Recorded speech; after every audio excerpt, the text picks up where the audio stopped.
Good evening all of you. कैसे हैं आप सभी? आई होप कि आप लोग बहुत ही अच्छे होंगे और बहुत ही अच्छे से पढ़ाई कर रहे होंगे। मैं अनामिका पांडे आप सभी का सेशन पॉइंट पर स्वागत करती हूं और आज का क्लास स्टार्ट करती हूं। तो आज का हमारा पहला क्वेश्चन है, दी गई आकृति में A B is parallel to Q P, A B is equal to X, P Q is equal to X plus 10, R B is equal to X by 2, B P is equal to X plus 1। तो हमें P Q की value ज्ञात करनी है। इस question में पहले ये बताया गया है कि यह जो लाइन ए बी है और जो लाइन क्यू पी है यह दोनों पैरेलल हैं। दूसरा, यहाँ पर ए बी की वैल्यू दे दी गई है, क्यू पी की वैल्यू दे दी गई है, आर बी की वैल्यू दे दी गई है और बी पी की वैल्यू दे दी गई है। तो आप लोगों को पता होगा जब भी कभी भी दो लाइन पैरेलल होती हैं और उनसे मिलकर बना हुआ जो ट्रायंगल होता है वो क्या फॉर्म करता है? Thales theorem. थेल्स थ्योरम हमारा क्या होता था? तो अगर यह A B C D E है तो A B divide by A D is equal to होता था A C divide by A E is equal to B C divide by D E. या तो हम कह सकते हैं ये दोनों ट्रायंगल क्या होता था? सिमिलर होता था, और जब यह दोनों ट्रायंगल सिमिलर होता था तो सिमिलरिटी रेशियो फॉर्म करता था।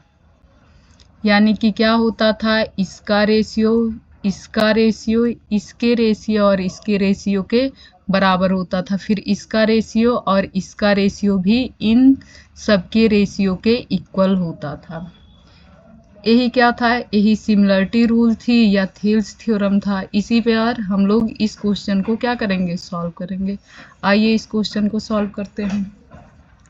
तो यहाँ पर भी हमारा क्या हो जाएगा? A B divide by Q P is equal to R B divide by R P R A divide by R Q. तो यहाँ पे हमें ए बी की वैल्यू दी गई है। ए बी की वैल्यू क्या है? एक्स है। इसके बाद क्यू पी की वैल्यू दी गई है। क्यू पी की वैल्यू कितनी है? एक्स प्लस 10 है। फिर आर बी की वैल्यू हमारी एक्स बाई 2 दी गई है। और आर पी की वैल्यू क्या होगी? तो आर बी को अगर बी पी में ऐड कर दें तो हमें आर बी की वैल्यू मिल जाएगी। किसकी? आर और पी की वैल्यू मिल जाएगी। तो हम यहाँ से निकालेंगे आर पी की वैल्यू। तो आर बी की वैल्यू क्या दी गई है? एक्स बाई 2, एक्स प्लस 1 को ऐड करेंगे। ए हमारा बन के आएगा 3/2 प्लस में 3/2 एक्स प्लस में 1। तो इस वैल्यू को हम लोग यहाँ पुट करेंगे 3/2 एक्स प्लस में 1। अब इसे हम लोग सॉल्व करेंगे तो ये जो हमारा x है x से कैंसिल हो जाएगा और एक सेकेंड, x से x कैंसिल हो जाएगा। यह हमारा आएगा 1/x प्लस 10 और इधर 1/2 इधर चला आएगा, ये हो जाएगा 3/2 x प्लस 1।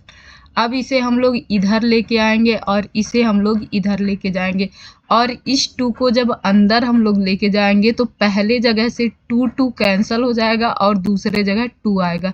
तो क्या हो जाएगा? हमारा पहले जगह से 2 कैंसिल होते ही 3x हो जाएगा और दूसरे जगह जब 2 से मल्टीप्लाई होगा तो 2 हो जाएगा और यह इधर आके क्या होगा? x प्लस 10 हो जाएगा। अब x को इधर लाएंगे और 2 को इधर लेके आएंगे तो 3x में से x सब्ट्रैक्ट होगा तो हमारा 2x बचेगा और यहाँ 10 में से 2 जाए तो 8 बचेगा।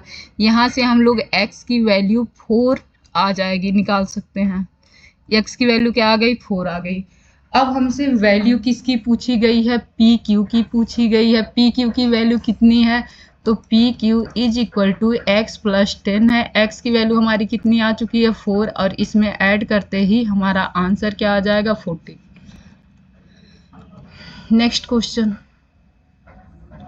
एक क्लियरेंस सेल में एक साड़ी जिसका अंकित मूल्य यहाँ है मिस क्वेश्चन में थोड़ा सा मिस है। इस क्वेश्चन को अभी थोड़ी देर में करते हैं, लेकिन उसके पहले आइए नेक्स्ट क्वेश्चन करते हैं, क्योंकि इस क्वेश्चन में थोड़ा सा मिसिंग है, उसको देखना पड़ेगा। तो इस क्वेश्चन को आइए देखते हैं। यहाँ बोला है 2.666 एंड सो ऑन प्लस में 2.777 को ऐड करना है। तो आप लोगों को ये पता होगा कि पहले आइए डायरेक्ट नहीं इनडायरेक्ट करते हैं, पहले इसे एक्सप्लेन करते हैं अच्छे से। तो होता क्या था इस क्वेश्चन में, जैसे 2.666 इज इक्वल टू हम एट फर्स्ट x मानते थे, और इसमें भी पॉइंट के एक ही बाद क्या है, एक ही अंक के बाद पॉइंट है, तो हम लोग 10 से मल्टीप्लाई करेंगे दोनों तरफ। तो 10 से मल्टीप्लाई करते ही हमारा आ जाता था 26.666, और यहाँ भी हमारा क्या होता था 10x।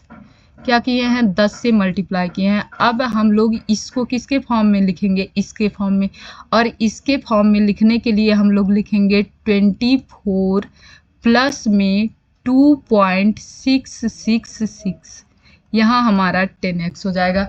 देखिए इसमें से क्या की हूँ मैं, 2 को उठा के बस इसको ऐड कर दी, इन दोनों को फिर से अगर आप लोग ऐड कीजिए तो यही हमें मिलेगा।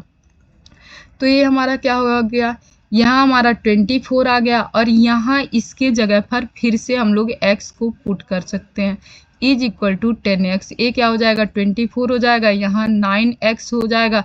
तो हमें x की वैल्यू क्या मिलेगी, 24 डिवाइड बाई 9। ये वैल्यू हमारी किसकी हो गई, x की। तो अब हम लोग क्या करेंगे, अब जब भी कभी भी यह क्वेश्चन आएगा तो हम लोग डायरेक्ट करेंगे।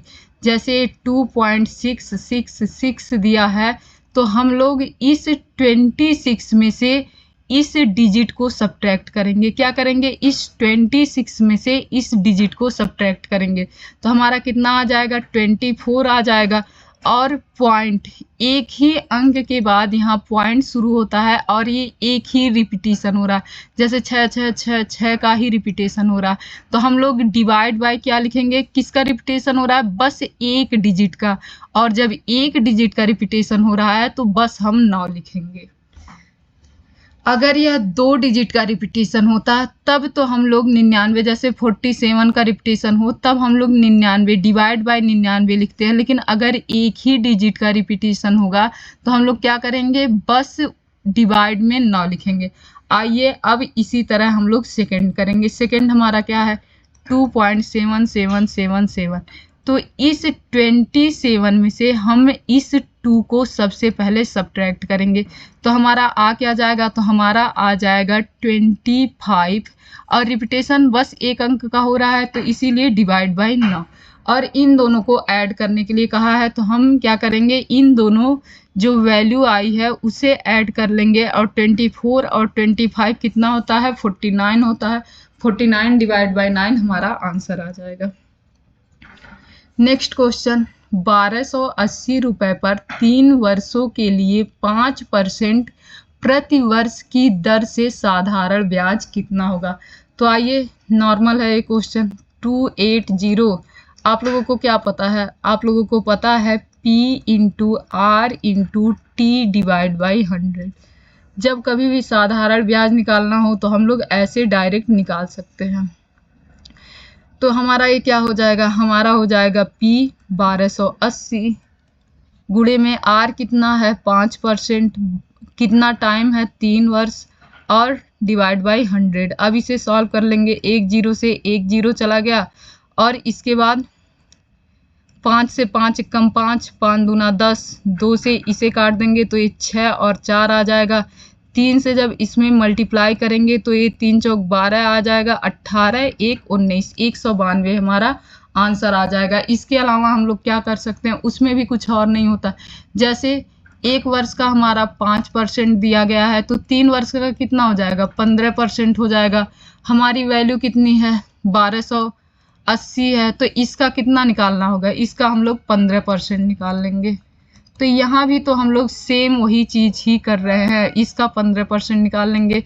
यहाँ पर भी हमारी वैल्यू कितनी आ जाएगी, 192 आ जाएगी। आप लोग दोनों पैटर्न में से किसी भी पैटर्न को फॉलो कर सकते हैं। जैसे 1 वर्ष का हमारा कितना दिया था, 5% दिया था, तो हमें 3 वर्ष का कितना हो जाएगा, तो 3 वर्ष का 15% हो जाएगा। तो हम इस वैल्यू का 15% निकाल लेंगे, बस ब्याज निकालना रहे तब। और अगर ब्याज के साथ साथ हमें मिश्र धन निकालना रहे तो मिश्र धन के लिए हम लोग क्या करेंगे, 15% ना निकाल के 115% निकाल लेंगे। आइए नेक्स्ट करते हैं।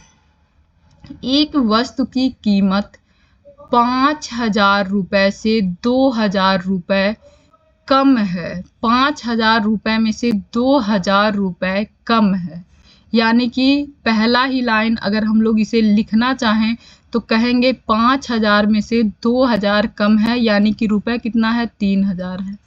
अब आइए क्वेश्चन को आगे पढ़ते हैं। है एक वस्तु की कीमत 5,000 रुपये में से 2,000 रुपये कम है। डीलर 10% की छूट देता है और खुदरा विक्रेता इसे इसके क्रय मूल्य पर 5% की छूट देता है। ग्राहक के लिए अंतिम विक्रय मूल्य कितना होगा। तो आइए एट फर्स्ट कितना हो रहा है, 10% की छूट दे रहा है, यानी कि 90% पर बेचा जा रहा है। इसके बाद क्या हो रहा है, 95% की छूट दी जा रही है, मतलब 5% की छूट दी जा रही है। बेची कितनी पर जा रही है, तो 95% पे जा रही है। तो आइए इसको सॉल्व कर देते हैं। 2 0 से 2 0 कैंसिल, 1 0 से 1 0 कैंसिल, 1 0 से 1 0 कैंसिल। अब मल्टीप्लाई हम लोग करेंगे तो 9 पचे कितना होता है, 45 होता है। 9 9 81, 4 85 हो जाएगा। अब 3 से मल्टीप्लाई कर देंगे तो 3 पचे 15, 3 पचे 15, 1 16, 3 बटे 24, 1 25। तो इसका आंसर कितना आ जाएगा, 2565 रुपये। नेक्स्ट क्वेश्चन में यह स्क्वायर है। एक सेकेंड,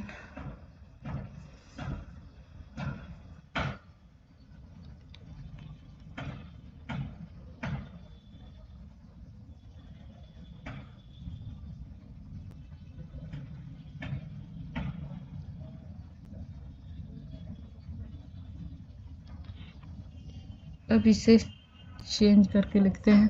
ये क्या हो गया हमारा, स्क्वायर। कह रहा है कि यदि a और b x square plus x minus 2 के मूल है, कितने मूल है, a और b है, तो x में द्विघात समीकरण ज्ञात कीजिए जिसके मूल क्या होंगे, 1/a प्लस 1/b। एक मूल तो a होगा और दूसरा मूल हमारा ab हो जाएगा। तो आइए देखते हैं। अब हमें यह पहला मूल और दूसरा मूल ज्ञात करने के लिए हमें एट फर्स्ट a और b की वैल्यू चाहिए। a और b की वैल्यू कहाँ से निकाल सकते हैं, यहाँ से निकाल सकते हैं। क्यों, क्योंकि बोला है कि a और b, ये जो समीकरण एक्स स्क्वायर प्लस में x माइनस 2 दिया गया है इसी के मूल है, यानी कि अगर हम लोग इसका मूल निकाल लें तो हमें a और b की वैल्यू निकल जाएगी। तो आइए मूल निकालते हैं, पेन भी चेंज करते हैं, इससे लिखते हैं। तो ये कितना दिया है, एक्स स्क्वायर प्लस में एक्स माइनस में 2। तो हमें कोई ऐसी डिजिट चाहिए जिससे हम लोग ऐड करें या सब्ट्रैक्ट करें तो हमारा 1 आना चाहिए और मल्टीप्लाई करने पर 2 आना चाहिए। तो ये बहुत आसान है, वो भी -2 आना चाहिए। तो अगर हम 2 में किससे मल्टीप्लाई कर दें, -1 से मल्टीप्लाई कर दें। 2 में अगर हम -1 से मल्टीप्लाई कर दें तो क्या हो जाएगा, -2 आ जाएगा। और जब 2 में हम लोग क्या करेंगे, -1 को ऐड कर देंगे तो हमारा यह +1 आ जाएगा। तो आते हैं, हमें क्या मिला, हमें 2 ऐसी डिजिट मिली। वह 2 डिजिट कौन कौन सी है, तो 2 - 1 है। अब इसका हम लोग क्या करेंगे, सिंबल चेंज करेंगे।